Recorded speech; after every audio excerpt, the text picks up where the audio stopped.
Hey, friends. Hello, everybody. Welcome to the conversation stage.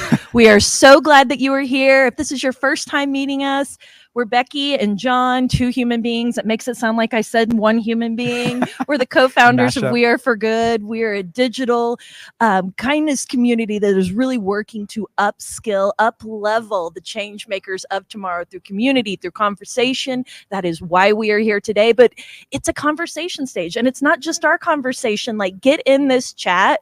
Let us know who you are. Put your name, put your nonprofit organization. Heck, tell us where you're from. We want to know where you are because we're here in Phoenix today. We're glad to be here. And y'all, we are talking about evolution. Like, I want to get you like amped up for this panel that is about to happen. This stage is all about conversations, but it's also about using the, shared wisdom and knowledge in the space. So this is why the chat is so important for you to be active in this, because we feel like there's a lot of ideas. The world is not going back to as we used to know it, right? Things are changing, things are evolving, and we want to create a space where we explore what does it look like in the future? How do we, reimagine our nonprofit mission? How do we reimagine how we're partnering with different organizations? And that's what this conversation is all about. We also have a ton of tech tools coming at you. So this chat is going to be really helpful. Okay, so I want to start the chat off. I want to get it going. I see lots of people. We can't see it here, but we can see it down on our laptop. So if you see us looking down, that's why.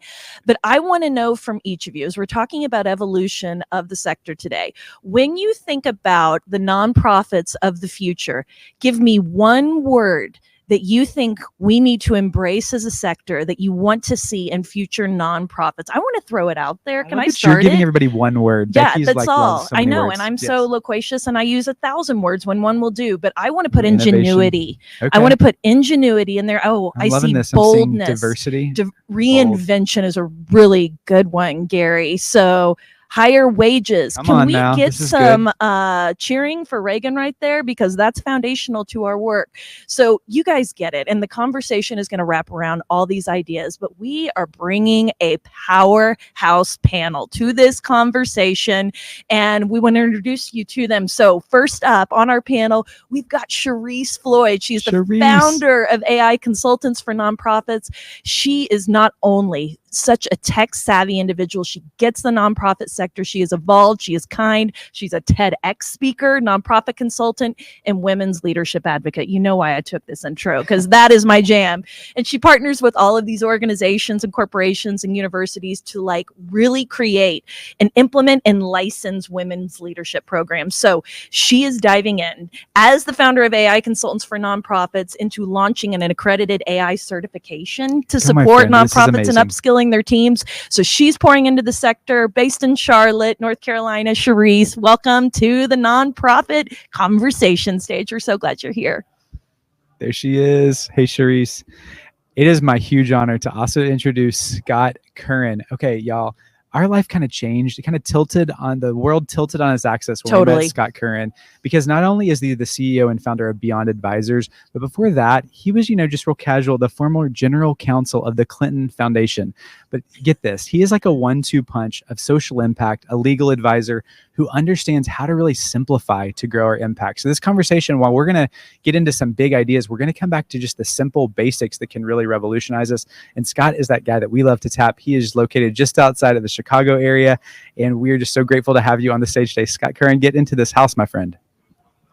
There he is. There's Scott coming in from Chicago. I love that we're really getting a balance of the entire nation right now. It's time zone represented. Okay, and so we also have Iara Peng, who is going to be joining us at some point. We're working through some technical issues, but I want to make sure that she gets introduced before she joins us on stage. She is the founder and CEO of JustFund. You know, John, that I have such a heart for this incredible organization. She's worked in the nonprofit sector for over 25 years, building these new programs and organizations to support emerging leaders. But this is what I love about JustFund so much. She launched this in 2017 to create the first common grant application platform that connects funders and applications to help move resources to historically excluded communities. She is taking the BIPOC needs of this world. She is elevating them. We are so grateful for you, Yada. Hope your audio comes in so you can join this conversation, but Yada's based in San Francisco. So let's get into it. Okay, without further ado, we just got to jump into this conversation. Yada, we hope that you'll be able to hop in here. But Scott, I want to kick it to you. As we think about really this evolving landscape that's in front of us, you've been within nonprofits during a lot of big societal change. Nothing new here. Help us walk through this. You know, I mean, as things are reshaping, how can we still stay true to our missions, but really keep showing up and delivering impact in the face of so much change happening? Well, first of all, thank you for doing this. Thank you for having us. Thanks for being so welcoming and awesome, and your leadership, and for this panel and Shereese. It's fantastic to be here.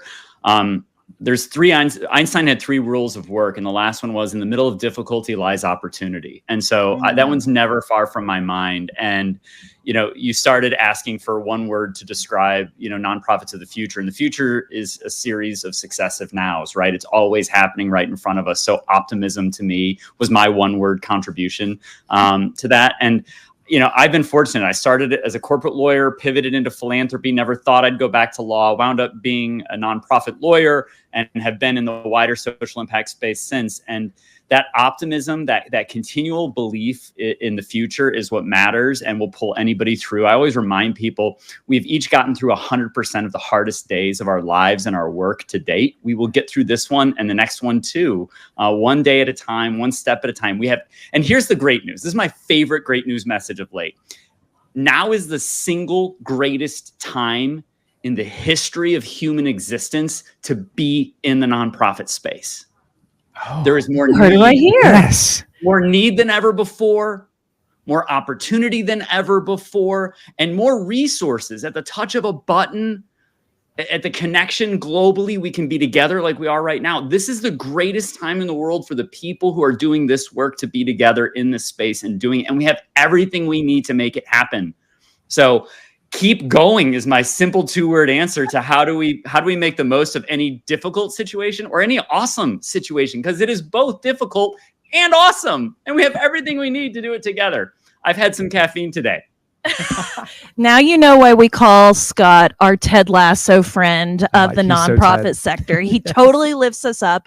And if you tuned in to Sixto Cancel's keynote, that was so illustrated and so beautifully that they're taking child welfare, entirely reimagining it and making it into something that actually works for society. And so if this is a new concept for you, you may be like Mr. Fredrickson there behind Scott. I see him holding on for dear life and getting dragged, you know, into this new era. There you go. But it really is such an incredible opportunity. As we talk about this evolving landscape, we cannot talk about, or we can't go on without talking about technology, which is why I'm so grateful that Shereese is here, because you are right here on the edge of what I would call the evolution and the revolution that's happening here in technology. Talk to us about how AI is really coming into the game. I think there's a lot of excitement, there's curiosity, there's fear.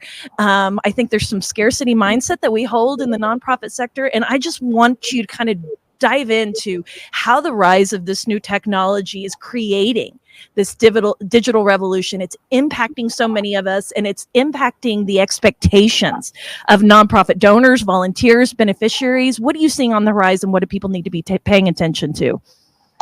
Well, first, let me just say thank you. I'm so excited to be here with you, John and Becky, and Scott. I'll take just a double of whatever it is that you're on right now. Seeing that in the chat too. Quad espresso. Yes. Yes. But what's really incredible about this time, and I also agree with Scott, it's such a great time to be in this nonprofit arena, especially around technology. We do see a lot in our work that fear is the number one thing that we hear all the time about, being afraid of the technology itself, how powerful it is, and then also being afraid that there is not enough parameters around the technology. And so in my work working with nonprofits in this space, what we seek to do first and foremost is to get the fears out on the table. So when we talk about that expectation of donors and beneficiaries, what the nonprofit sector benefits from is that over half of Americans, about 54% of Americans trust nonprofits. When you hear the word nonprofit, that trust factor goes up. Where we sometimes kind of struggle is that the word philanthropy doesn't have that high value of trust. It comes down a little bit when we start talking about philanthropy. So when we are looking at what donors and volunteers and stakeholders expect around AI and any technology, it's really transparency.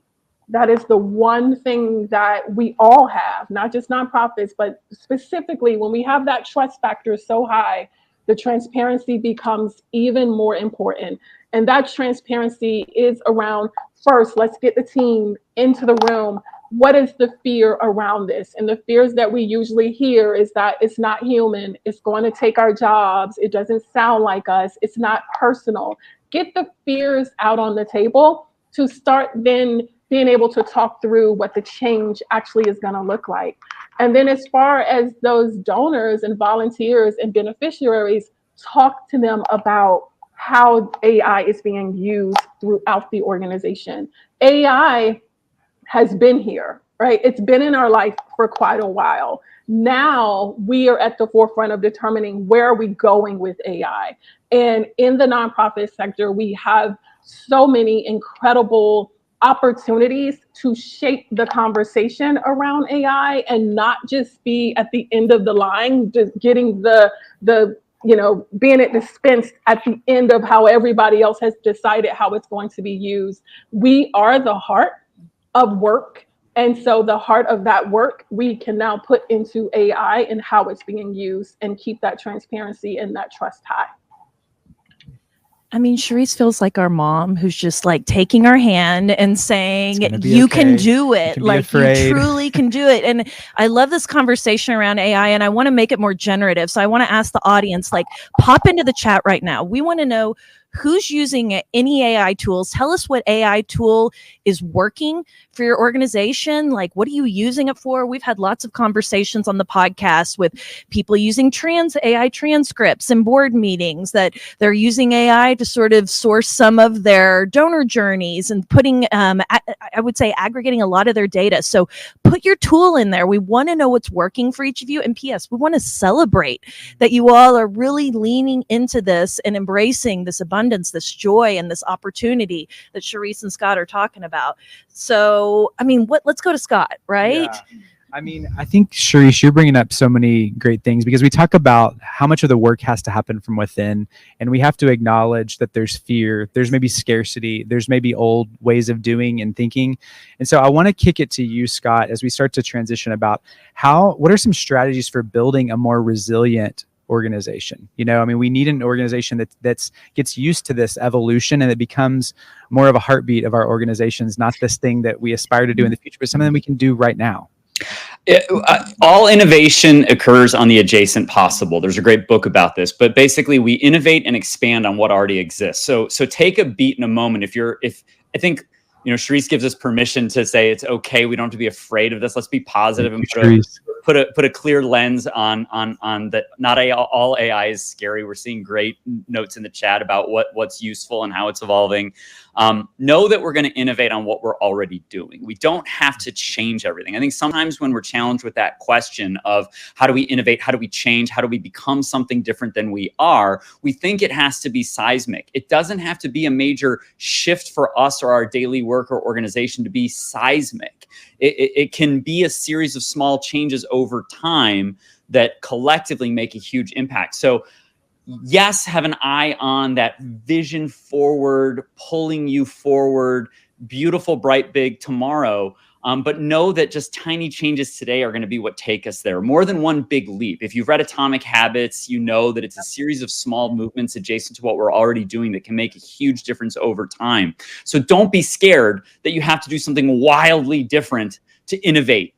It's okay to innovate off where we are today, and it's easier to do that. And momentum begets momentum. So once you pick where you're going to start making these changes, and I can make this granular and tactical from my point of view about where to look in your organization to do that. Starting today, no waiting, no consultants necessary. Mm-hmm. If you're struggling with a board that isn't as engaged as you want it to be, with a marketing and comms challenge that maybe you haven't broken through in the right way or to a new wave of donors or key stakeholders, look there and ask yourself, what do I want to work towards, and what can I change today to make that possible? And start there. So I get scared if I think that innovation is going to require massive change. And so if that's the case for you, or if you're afraid to take a big leap, think about what you can do today to innovate on something you're already doing, and just know that innovation matters too, and may matter most. Start where you are with what you have and innovate there. If you have something you've just been waiting to do and you just need that extra push to try it, go for it. This is that push. But if you're wondering whether too much change is either hard to do, or isn't in the budget, or isn't in the purview of the organization, or anything else that's immediately in front of you, look at the small changes you can make that maybe you've been holding off on, and hit the gas pedal. Stay in that pulpit. I mean, Scott, you are so right. You are so good at this. I just feel like the fear coming out of this, which is so important as we embrace change. We talk about 1% shifts. I love the shout out to James Clear's book. The Atomic Habits is an excellent book. But think about a 1% shift. What can you do today? You don't have to implement a full CRM in one day. You can just start with something very, very small. And I feel like we have mystery guests that's coming out because Yada right is finally in the queue. She's coming up. Welcome to the stage. I love how everybody is rooting you on. Hello, my friend. Oh my gosh, so good to see you. Friends, so happy to be here.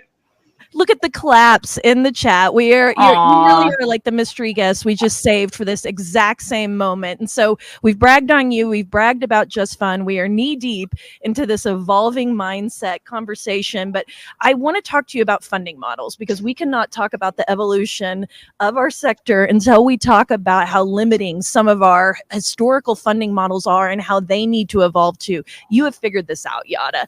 And I think that we all can say that we've kind of seen historically that funding favors certain types of organizations. And we talked about this in your intro, that it's neglecting or excluding some of these marginalized communities. So I would love for you to just kind of lift this up. How are these limitations hindering our progress on critical issues like social justice? Sixto just talked about it in child welfare.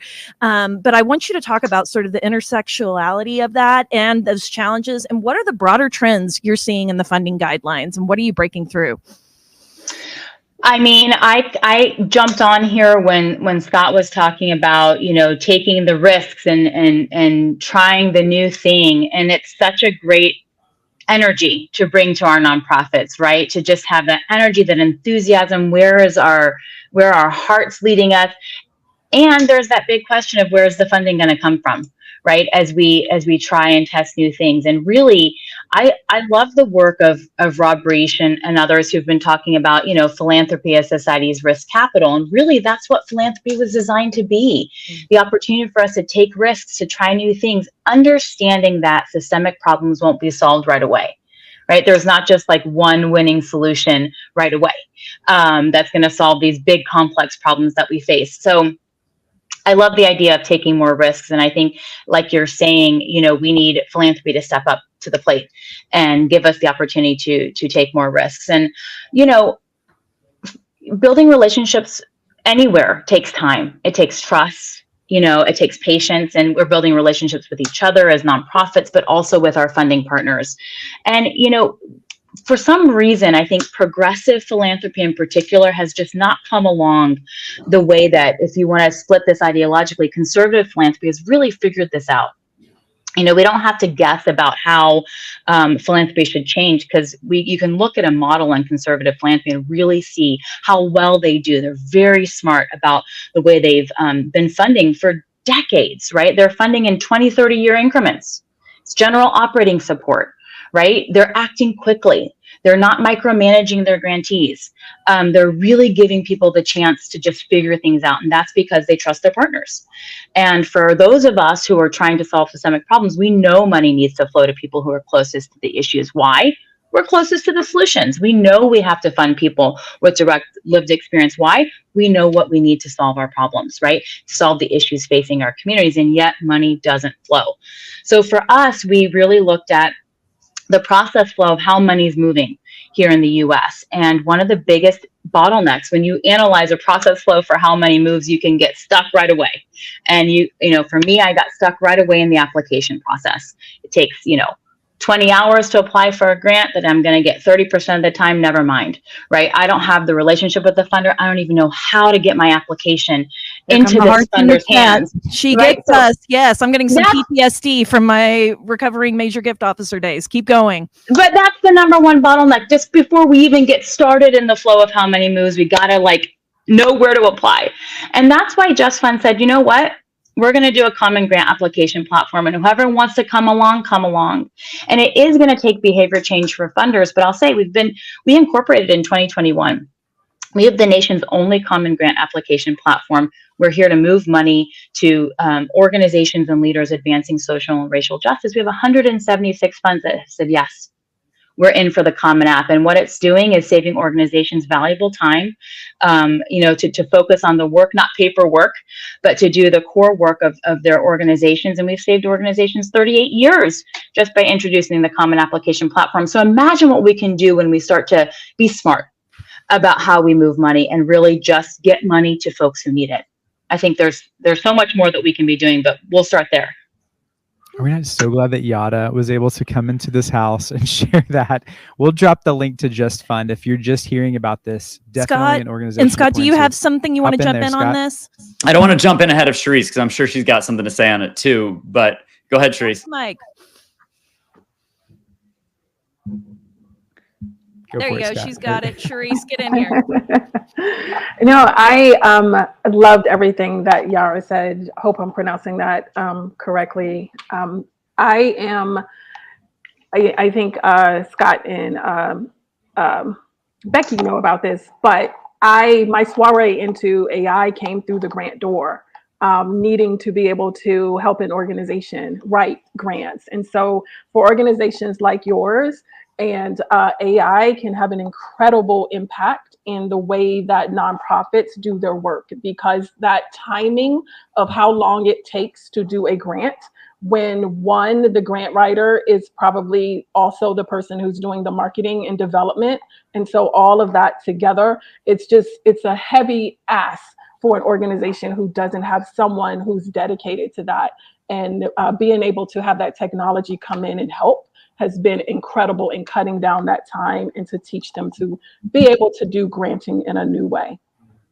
Yes. And like I said at the outset, now is one of the greatest times in the world to be in this sector, because so much of these things are coming together. Common app, AI assistance, and the piece I was going to add, it's a little anecdotal, but it's very, very real. There are major funders, the new, young, dynamic, next generation leaders of old philanthropy money who want to sort of get money out the door of billion-dollar grant-making foundations. They are very mindful, because they started their careers in nonprofits at the organizations that were being funded, and they're now leading organizations that are doing the funding, and they're trying to break things. They want to break the old model in favor of this new model. Here for breaking things. They're Disrupt, yes. Two things. They are trying to first of all, they are funding overhead with a passion and an energy that we all need and want to see. They want you to know that they want to fund overhead. The pendulum has swung from we don't fund overhead to we do so with a gusto, and we love it because we know it's important. We know that's the fuel that makes the engine work. Second, they're trying to fund and get out of the way.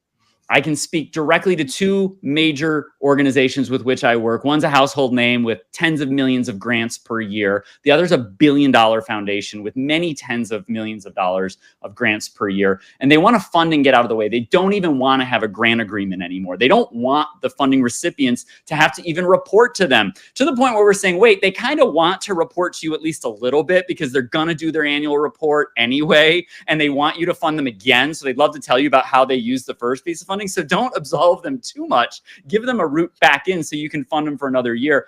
But this is firsthand experience I've had working with two active organizations right now, that they are trying to put money into overhead and get out of the way once they push that money out the door. And that's a good news message. And it's a great news message for development leaders. How do we duplicate those funding organizations? Yes. I mean, the good news is their CEOs are trying to do that. Their CEOs are in little private roundtables that I kind of always wondered if those existed, like the Justice League, of superheroes behind the scenes. It turns out there are several of them who are in this little roundtable with each other. Maybe there's more of multiple roundtables, but they're talking about this. And we've seen a couple major foundations move to become spend down foundations, so they don't sit on endowment for the next decades. They're trying to push the money out the door in the next decade, and that's good news. Okay, we love hearing that. We love this movement toward trust-based philanthropy that we've talked about a lot on the podcast, honestly. But so if you've got specific examples, Scott, drop those, because I know the chat is really interested in who are these organizations, how can we get connected? But I want to talk about tech, because Shereese, we had such an expert in the house. We're talking about how tech is moving and saving time. Yada, that stat I'm still comprehending in my head of how many years you've saved, 38 years. Yeah. So if tech is this great unlock for saving us all time so we can pour into relationships and the things that are more core to really allowing our missions to grow, we know it's a double-edged sword. And so I want to figure out, Shereese, how do we leverage automation? How do we leverage some of these tech tools without losing the humanity, in our work that we do at the same time? This is a great question, because I'm going to challenge everyone who is listening to realize that you are in charge of the humanity. Like, we don't lose it unless you relinquish it. And so what I mean by that is that when you come to sit down in front of any of these tech tools, generative AI or AI enhanced fundraising tools, or any AI tool that you're planning to use, you miss the very question that you should be asking at the beginning, which is, what part of this job will remain human? You have to answer that first. Which part of the job will remain human? Then you can answer, which part of the job will we outsource to AI? And which part of the job will be human and AI? Now, we're going to give a disclaimer that there's no version of any of that isn't going to run without a human, because AI is not completely autonomous. But when you have determined which piece of it remains human and which piece of it you are going to do with AI or collaborate with AI, now you have set the foundation for your AI policy. Now you have set the foundation for the transparency that we talked about earlier. Now you have set the foundation for the trust that needs to go into this whole process. The humanity is yours. So if you do not infuse that first, then you relinquish it to the artificial intelligence. The one thing that you have, your greatest artificial AI tool, is human intelligence and critical thinking. As soon as you allow the artificial intelligence to take over the human intelligence, then you have completely shut down the humanity of it all. So as you are moving into this world, similarly to what Scott said, taking it bit by bit, as you are moving into this world, ask yourself, where is the resistance in the organization? What is the jobs that people don't like to do, the soul-sucking jobs? Where is the job where you hear yourself saying, I wish I had someone to do this. Oh, I hope that someone would come in to do that. That's the resistance. Start where the resistance is located. When the resistance is, there's probably an AI tool that can help in that resistance. Is it a job that can be done that's generative? Is it data-driven? Is it soul-sucking? Is it predictive? These are the things that you want to ask yourself, and then sit down and thoughtfully figure out this part a human has to do all the time. And then this part, we can give it up. We can relinquish it, because the way that we change this sector is to realize that we are losing time, money, and people. And AI is a tool that can help with all of that. This is a sector that runs on passion, and sometimes we exploit that passion because we expect our people to do more and more and more. And now we have a tool that can come in and alleviate some of that energy. So allow AI to take care of the reality so the people can get back to the essence of the mission. Because once you lose the people, then the humanity has gone out the door. Okay, John, I know what you're thinking, that the most repetitive task that I hated the most was putting in contact reports. Start there. That would be a great place for where I would want to go. But I so appreciate you bringing the humanity back into this work, because that is the great difference between us and the for-profit sector, is that we see the human capital and the importance of it. I remember Najib Kassam coming onto the podcast and saying, here are your two super strengths that AI cannot replicate: your empathy and your creativity. So we need to figure out how to use those algorithms to make these automations more personal. Yada, did you want to jump in here and talk about any of the algorithms in JustFund? Because I know you have those as well. Or Scott, come in here and come talk and riff on any of this. We want to pass the mic. I mean, this just really isn't an area, of knowledge for me. And I'll just say with JustFund, and, we have 14,000 applications in the platform already, and about 2,000 coming in monthly now that we're running open cycles like Newman Zone and Press Forward and Decolonizing Wealth and Midiar Cultivating Repair Fund. We're running, hundreds of funds a year now. So we have more and more applications coming in, and we talk to our organizations and our leaders, and we follow their lead and what do they feel comfortable with. And we're going to be laggards when it comes to AI. So I'd love, again, this is not my area of expertise. We're doing, again, algorithms based on what people are searching for. So when funders are searching for different organizations to fund, we'll say you searched for, Black lead under $1 million in the South, working on voter registration. You might like these 5. So we'll do those kinds of, recommendations based on those algorithms. But when it comes to AI, we hear a lot from in particular, our Black and Brown and Indigenous led organizations, that they want us to be laggards when it comes to that technology.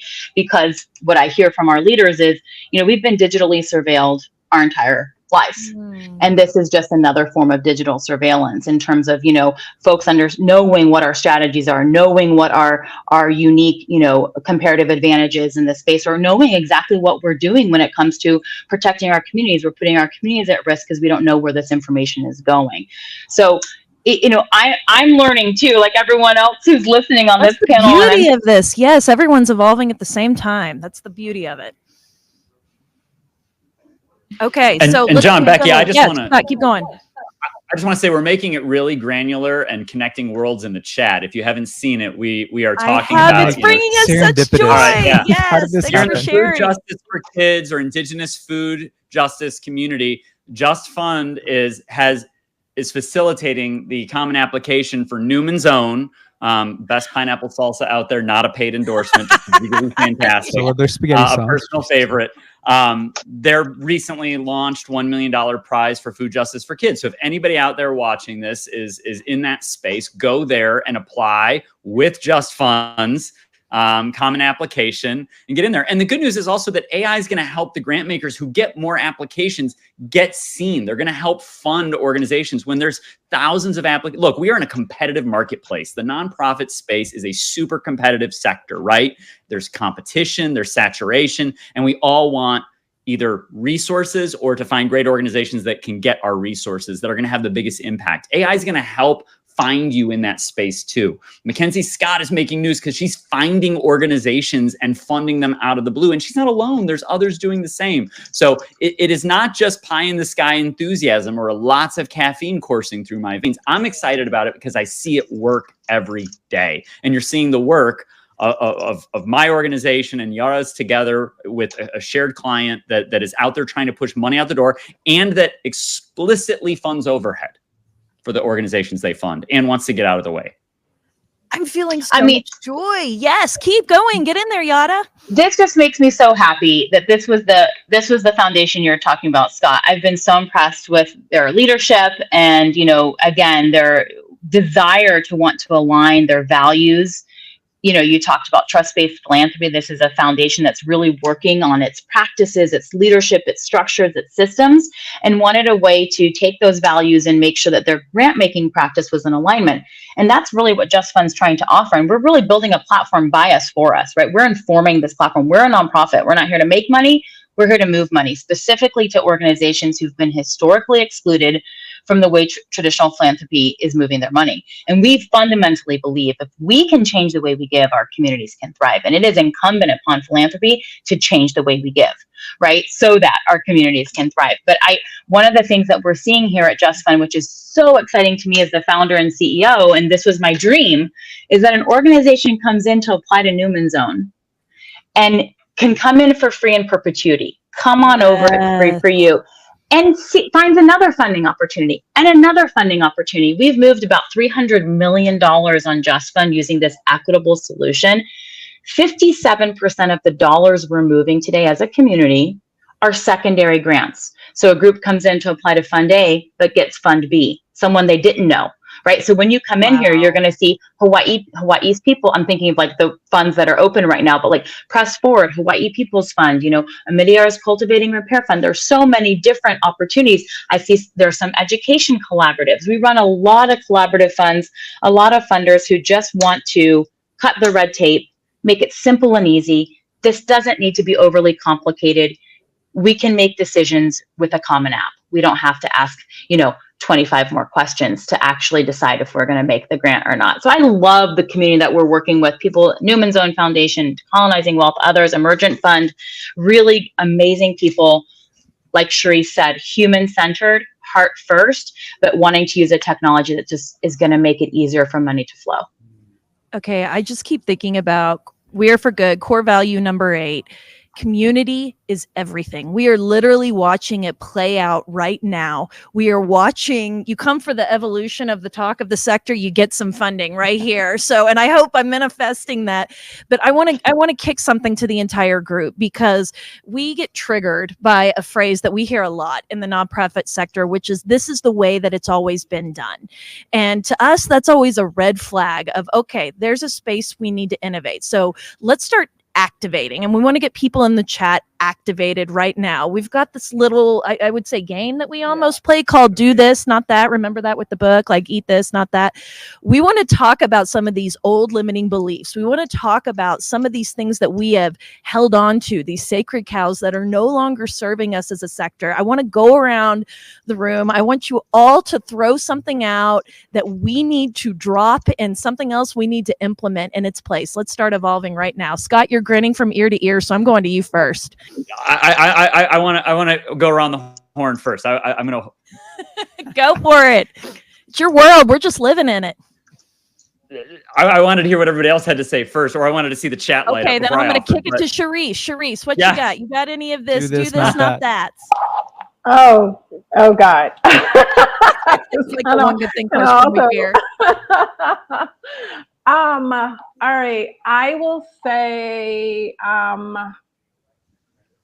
oh gosh, that one kind of stumped me. How about I pitch it also to the chat? I want to know what's working for you all. The gala's going away. I'm loving this. Sunsetting the gala. Sunsetting is our kind way. Yes, bravo. I think it's really, I will go this. It's really around a mindset that we have all been trained on. It's a learned behavior.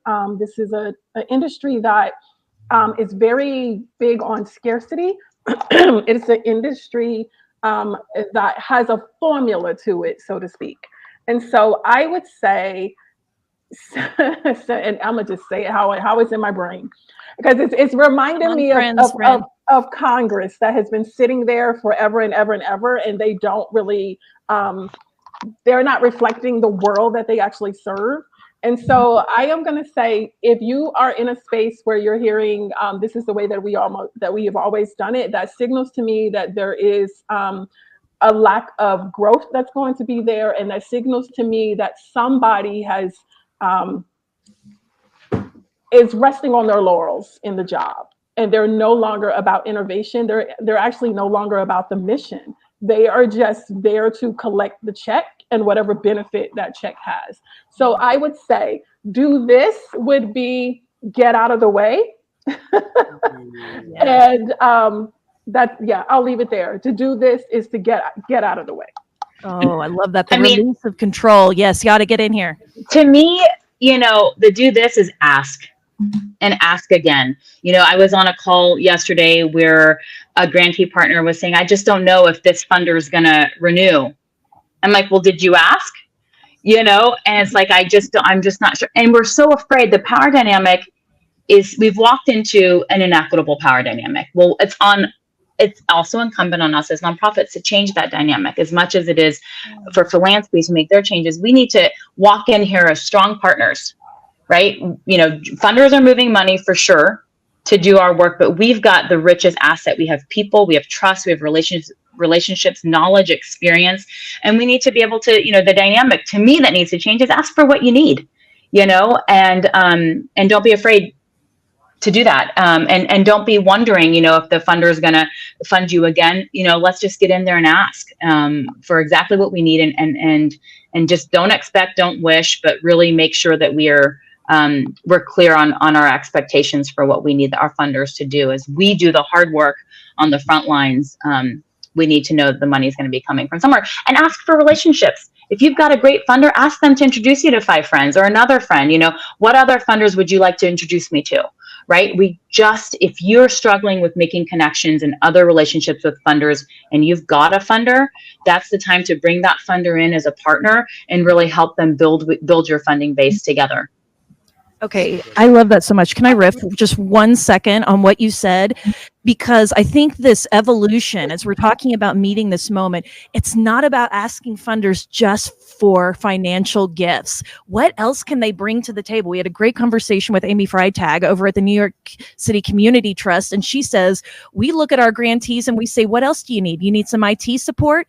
Do you need to talk to our legal counsel? Are you needing someone to open up your network? I mean, open up and be very honest about what you need, which is such a great suggestion. Scott, you going to round us out here? I did. I didn't mean to throw the hot potato in Shereese's lap, but she handled it well. She rolled with it. Well, if you're like me and a white male over 40, I try not to be the first, the loudest, or the most verbose. So if you are like me, don't be the one to go first and the loudest, the longest, and do be the one to listen. Because as I've listened here, I've heard things that gave me 4 answers instead of the one I started with. So my first was, do simplicity, not complexity. Do both and, not either or. Do yes and, not no but. And do borrow success, not reinvent the wheel. Unpacking each, everything everybody here is talking about is simplicity, right? The work of JustFund is a simpler application for grant recipients to find grant money. AI is a simpler way to do things that we don't need to do anymore. Both and is that, yes, it's both humans and AI. It's both a traditional grant application and a simpler platform. But you started by saying scarcity mentality pulls us down to what we're afraid of. Shereese started with what we are afraid of. If we shed that, so do abundance mentality, not scarcity mentality, it really does work at scale. And yes, and is great improv. If you haven't taken an improv class, take one. The life lessons are wonderful. But nobody gives us a trophy for the struggle. So don't be afraid from borrowing success. Success leaves clues. Do what others have done well, and then borrow from that and build on it. Don't be afraid. Don't think it has to be hard to be great.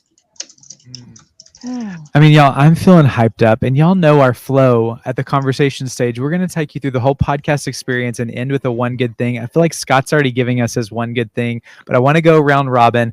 What's on your mind? We've got less than 2 minutes left of this session. I want to kick it to you, Shereese. What do you want to leave with the community as you kind of round out this conversation? What's bubbled up for you? What is bubbling up for me is to remember the mission, to remember why you're doing the work that you're doing. If you are doing this work well, this is probably a mission that you will never do, you will never solve in your lifetime, but you get up every day and you work towards that mission. So give yourself the ability to work in that mission, to champion it, to have peace around it, to change the world, to do the thing that sets your heart on fire, and then figure out ways where you, as the human who's delivering that mission, can still find a way to take care of yourself. We need you to push that mission forward, but we also need you here so that we can applaud the great work that you're doing. So on point. Thank you. Yada, do you want to say one good thing? You know, take care of yourselves. to me is the most important thing. I mean, we talk a lot about hustle, be amazing, go big, you can't do any of it when you're burnt out and exhausted. And, if you're like me, we've all got full lives, right? I've got 3 kids. I've got one with multiple disabilities. I have parents that I'm taking care of. I love to play pickleball and do yoga, and I love to garden. We are whole people with doing important work. And it is really a blessing to be able to do work, I think, that is directly aligned with your heart and your mission, to be so mission. We get to come to work every day and know that we're changing lives or changing the world and trying to make the world a better place. That's a real gift. And it can be you can just go all in all day long, all night long. Right. And you've got to take care of yourself. So my big wish and what I'm thinking about as I'm thinking about all the things we have to learn, AI is to breathe and just know we've got time, we've got each other. And, to really do this work well, we've got to be whole and healthy. And so my wish is that we can find the things that we love outside of work to sustain us. Tyler hits the applause. We have sound effects? We had no idea that was I love coming. it so much. Yes, death to grind culture, more kumbaya. Amazing. Scott, round us out. Finish where I started. Now is the single greatest time in the history of human existence to be in our sector and in our space. The opportunities are expanding proportionately with the number of us in this space. And so while it is hard work, it has never been more important than it is now. And we are alive at the time and connected as a community that is able to do this work. So get in there, stick with it. Keep going. We're all in this together. We're all online together. We're all accessible to one another. Let's keep going together. Oh my gosh. Wow. Just okay. Love you 3. This was an incredible first session. Seriously. I hope you are feeling jazzed. I hope you're feeling good about yourself. I hope you're taking care of yourself. Thank you to our 3 incredible speakers who have absolutely evolved our minds. I want to give a shout out to our sponsors, Microsoft, Feather, Community Boost, One Cause, Classy, Windfall, and Amphil, who have made today possible. Friends, this is just the beginning. If you love these conversations, come back to the conversation stage. Please connect with these 3 incredible human beings who are changing the world in their space, because there is so much good left to be unpacked. Thank you for joining us. Anything else, John? We'll see you back here in a few minutes talking donor journeys. So come back. All right. Thanks, okay. friends. Thank you, friends. See ya.